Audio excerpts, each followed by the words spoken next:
Hi, I'm Dave Randle with the Global Healing Initiative.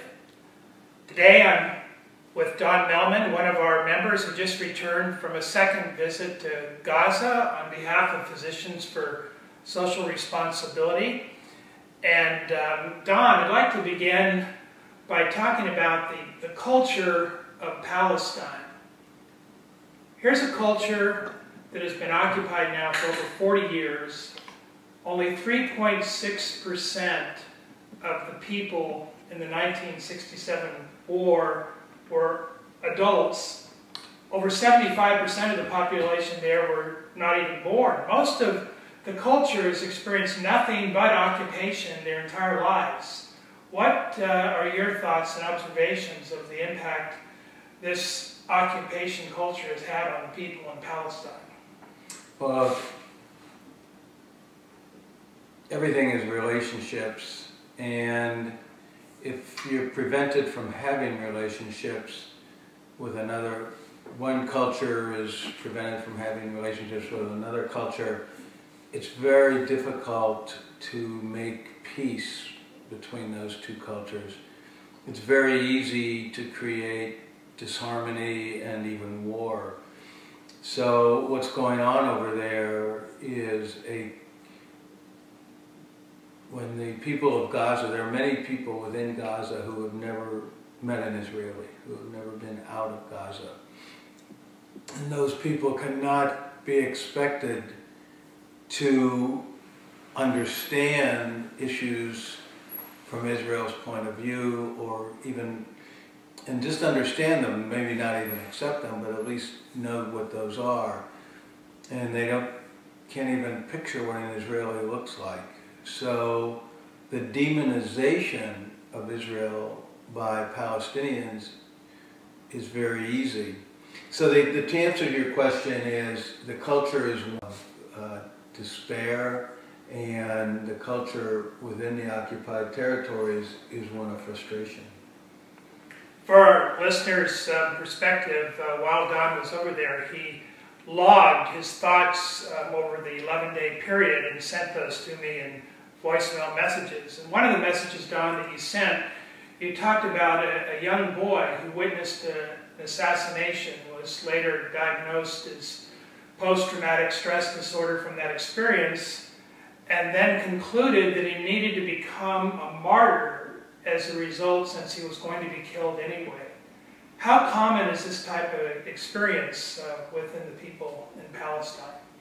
It's very common. You can see the desperation of the people as they try to maintain hope and positive thoughts for a future.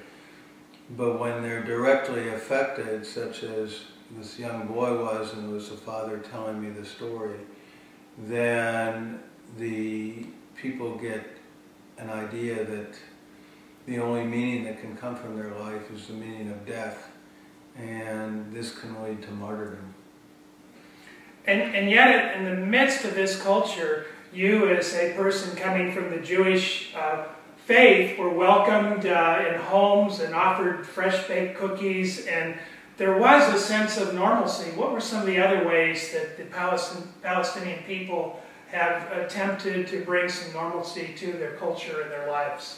Now, first of all, I'm not sure how many of them knew that I'm Jewish, but the normalcy over there is a veneer, but it's prevalent throughout the people I met who were select.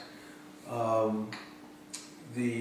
met people who were patients, because I'm a neurosurgeon and I assisted in surgery and I helped clinically within the Shifa hospital. So seeing those people with a desire to get better, but I never really contacted them or was in touch with them to the degree of their hopes and their desires. But I talked with leaders of NGOs, and I helped them with leadership and management and change issues and stress management. And within those people, they all had a veneer of hope and wanting to move forward and to get on with their lives. Such a feeling is necessary to have meaning in your life and to want to move forward. But it won't take much more to discourage them. They're fighting daily to keep this sense of hope. You went there as a physician, and unlike many people in the world, you were granted access to help with the medical situation inside Gaza, where other people are not even allowed entry. In your log, you mentioned times where electricity would go off in the midst of operations, where operations couldn't happen after 1:30 in the afternoon. How would you assess the current state of the medical system in Gaza? There's a humanitarian crisis in terms of healthcare in Gaza. This is on a public health basis as well as an individual basis. The public health basis is that there's 70 tons of sewage, raw sewage, put into the Mediterranean every day. It's been going on for years, to the point that the pollution has moved by the currents up onto the beaches of Israel. There's now 4 different projects going on, supported by Israel, funded by the World Bank, so that it's hoped that within 2 years the sewage issue and the potability of the water will be significantly improved, so that the water in fact is potable. On a humanitarian basis, in terms of people getting needed medications and surgeries, because of the severe limitations within Gaza, the physicians and the surgeons are often limited in what the procedures they can perform, and the people must go abroad. And by abroad, it means they can either go into Israel, Egypt, the West Bank, or Jordan, but it's very difficult for them to get out. I saw one young girl in her late teens with severe issues from a brain tumor, and she was always on the waiting list to leave. Interestingly enough, on that one point, when Israel was in charge of Gaza, had the responsibility for Gaza, such patients were transferred out that day. But the relationship between Israel and Gaza has deteriorated to the point that it's very difficult for those people to get out for the needed care.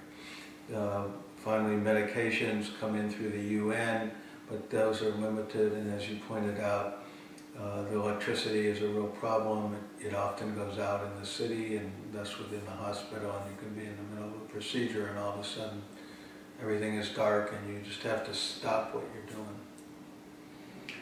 You had mentioned the deplorable situation in Gaza with extremely high unemployment and lack of food resources and the justice issues related to that, but you also had an interesting take on the justice within Gaza itself through Hamas, and pointed to a couple incidences where medical workers who had the wrong, quote, unquote, political views were barred from practicing in the hospitals, even though they could have private practices.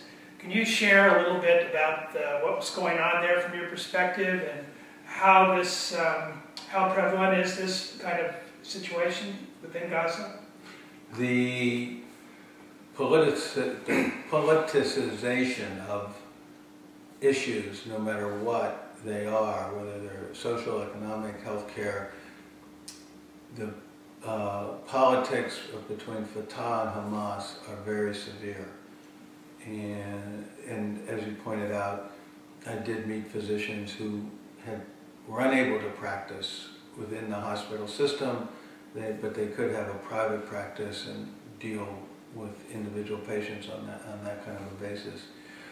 The major stress when I dealt with the various leaders within civil society, within the NGOs, their biggest problem was the stress they faced trying to coordinate their activities so that they didn't run afoul of Hamas.